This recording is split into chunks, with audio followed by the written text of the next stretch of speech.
Presenting now is Grace Adegoke from the Mountaintop University.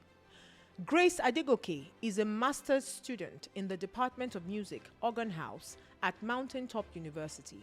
She obtained her bachelor's degree in music from Mountaintop University.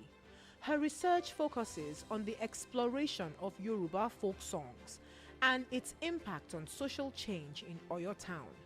This work examines the different Yoruba folk songs and how they can be used as a tool for social change. Please welcome Grace Adegoke for her presentation titled The Role of Social Media and Platforms in the Global Circulation of Nigerian Art Music. Thank you for that. My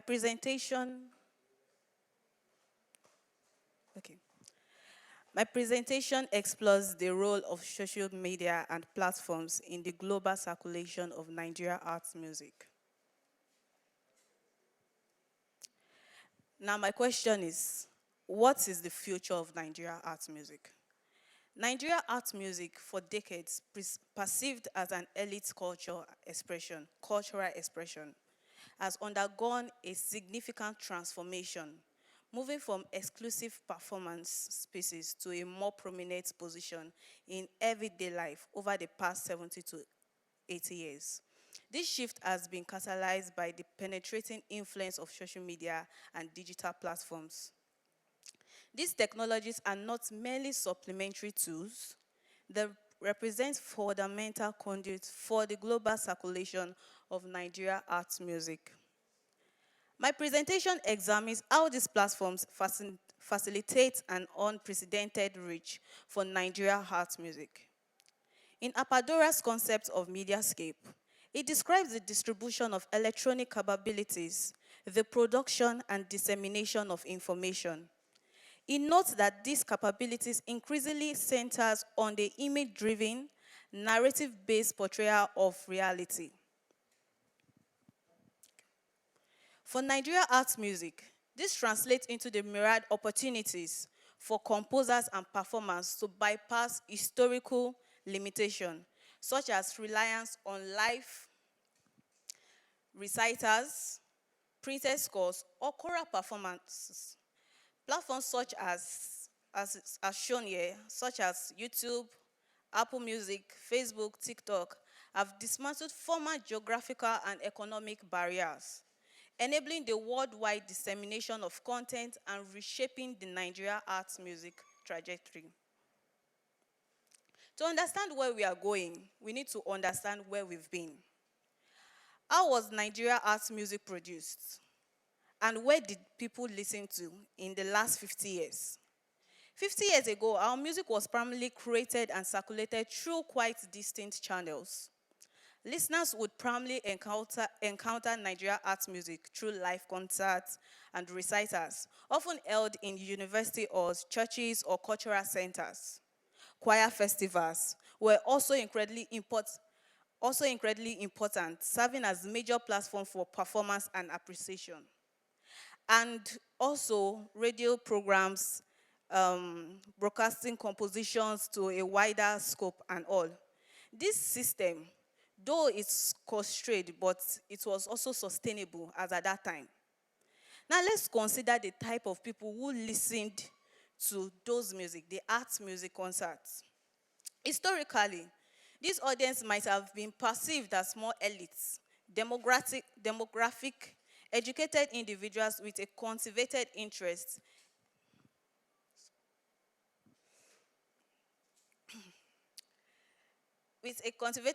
in classical or specialized music. But I would say that social media is diversifying this audience. Now, imagine with me. Think about a young person, maybe in Brazil, discovering Akin Umba's work through a short, engaging video on TikTok. This new accessibility means that the audience for Nigeria arts music is expanding, right? Exactly. Reaching young demographics and individuals who might not frequent traditional concert halls. The global circulation of Nigeria arts music was historically constrained by its reliance on the conventional dissemination of such method, which are the live performances and thereon, the printed scores and the live performances. But though these printed scores, which are crucial because it was used to spread out their works, the advent of digital platform has affected these traditional models, and they provide a low barrier entry point for artists to upload, share, and promote their work. Apadura's, Apadura's mediascape theory provides a robust framework for understanding this phenomenon. This digital platform embodies the core tenets of mediascape, offering image-centered and narrative-based accounts of musical realities. Let's consider a TikTok video of a Nigeria house music ensemble. It doesn't just offer the audio, but also it includes the visual element. Let's imagine once again.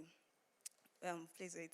The performance in a traditional attire with a good visual covering. This visual and narrative layer creates a more immersive experience for the audience, fostering a deeper engagement than audio alone. Also, considering TikTok's short-form video capabilities allow for snippets of performance, often accompanied by visual storytelling, introducing Nigeria house music to younger demographic. So please, I would be putting out the video right now of Akiuba or Remeta.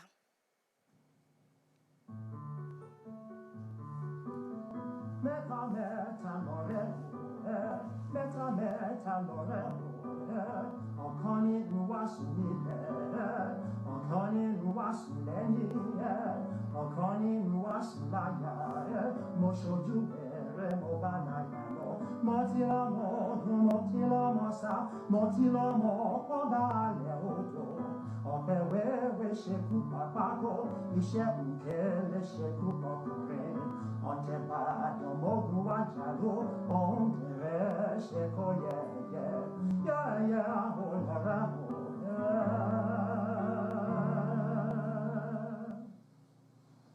Thank you. That video was downloaded from TikTok. Based on the video shown, we can see that art musicians no longer have to depend exclusively on live performances or recitals because of the avenue given to engage a wider audience. Like I showed previously,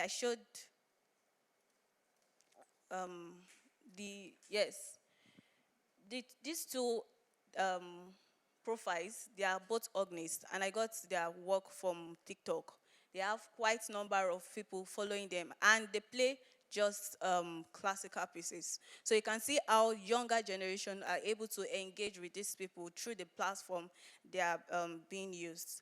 An independent composer in Nigeria can upload a composition to maybe Spotify, TikTok, or YouTube, making it instantly available to listeners and viewers in New York, London, South Africa, and across the globe.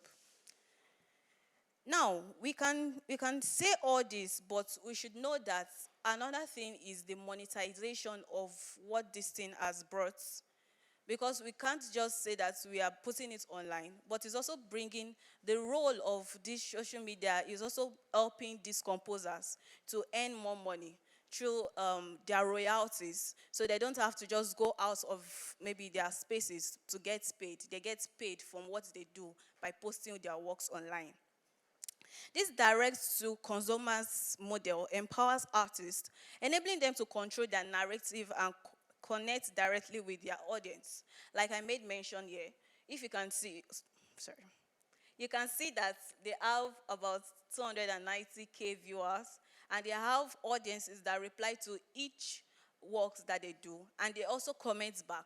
So they don't have to wait for someone to maybe send a person's piece to Nigeria or to another state in Nigeria and wait for maybe a feedback or thereabout. There is instant feedback based on this platform that has been created. Now, considering the fast influence of artificial intelligence, it introduces a new layer to the global circulation of Nigeria art music. AI's role hold immense potential for the future of Nigeria art music on social media. The personalized recommendation. So this is how it goes, that when you listen to something frequently, it brings it to you, it pop-ups to you so that you can see, meaning that listener who exhibit a preference for diverse art music, the algorithm can introduce art music. This targeted exposure extends its reach in ways human curation cannot do it. However, we must also critically address the profound ethical and practical challenges posed by AI. The risks of algorithmic bias could also be in the favor of certain styles of music, which we are trying to counter by putting more of Africa arts music or Nigeria arts music online over the intricate and diverse forms of Nigeria arts music, limiting its true representation. The discourse around AI highlights the ongoing need for a robust ethical and frameworks and policy discussion within the digital music ecosystem to ensure that technology empowers rather than marginalize the distinct cultural contribution of Nigeria arts music on a global stage. These shifts, like I made mention earlier, about the exposure from what was in the past to the present, about the monetization. The platform offers avenue from streaming royalties and direct digital sales. These income streams ensures that the art form can be financially viable for its creators. The development of art music has historically been sustained through concerts, choir festivals, radio program, and tickets being collected due to that. But now you don't have to go through other routes. They are not solely sustainable in a truly globalized and digitalized driven world which we are heading to. The role of social media by extension is to fill this gap and providing a new pathway for revenue and audience engagement. This dynamic affirming that the future of Nigeria arts music will be defined by its vibrant presence and its strategic engagement within the digital space. Retracing my previous question rather, what is the future of Nigeria art music? This is to tell the scholars, the artists, and the audience, because it is a joint work. When we are coming on social media, it is not just the work of the curator, but also the work of the audience, because they have to view what the musician is putting online. They need to continue to harness the power of this platform that has been mentioned, ensuring Nigeria art music secures its rightful place on the global stage and it's not being misrepresented. We've witnessed a profound shift from it being an elite culture as it was being known in previous years, to an everyday phenomenon propelled by the accessibility and reach afforded by these technologies. The penetrating influence of Mediascape has not only diversified the means of dissemination, but also reshaped the very engagement with Nigeria arts music. Now, my critical question to us all is, how does Nigeria arts music plan to leverage these digital platforms to sustain its growth, innovate its form, and maintain its cultural authenticity while navigating global spaces? Thank you.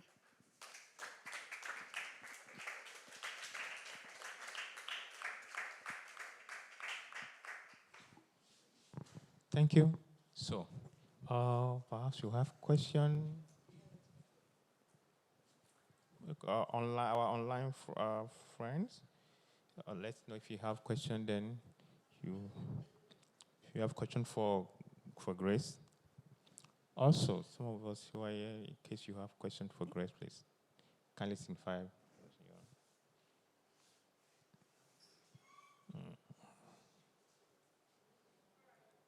Question.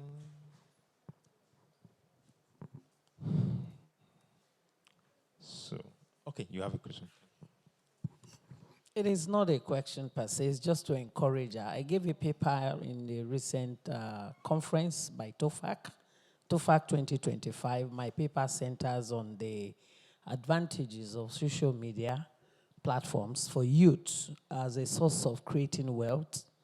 And these are also shared views by the young lady who presented. I want to congratulate you, and I share in what she has just said. But the question which she ended our presentation with is, what is the sustainability of that platform?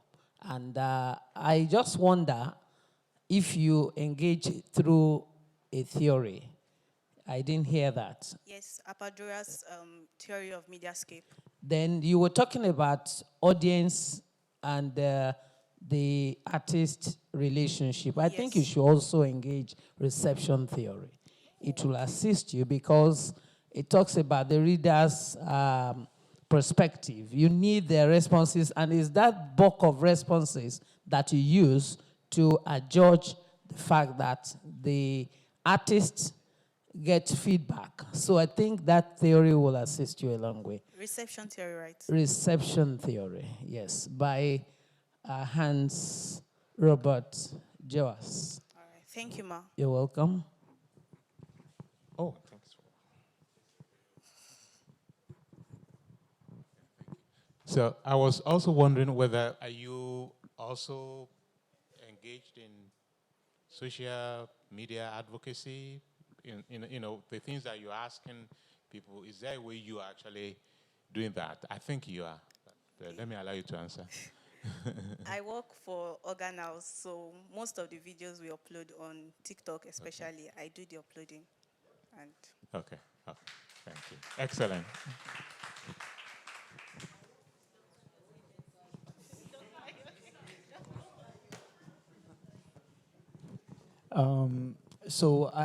It's a pity that the lady who presented earlier has left.